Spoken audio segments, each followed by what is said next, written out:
Goa likely to receive very heavy rainfall on 15th and 16th June 2021.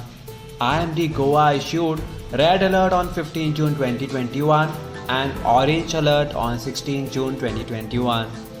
Heavy to very heavy rainfall 115.6 to 204.4 mm of rainfall in 24 hours is very likely with scattered 25 to 50% of stations distribution over North and South Goa district till 16 June.